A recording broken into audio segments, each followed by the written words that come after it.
Hey guys, welcome to the video.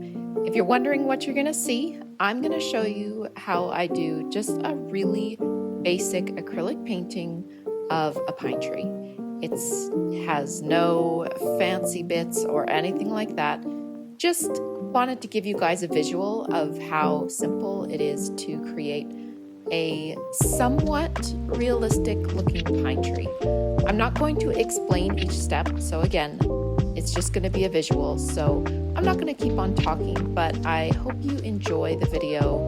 But let me know if you would like another video where I explain to you with my voice, step by step, how to create this basic pine tree.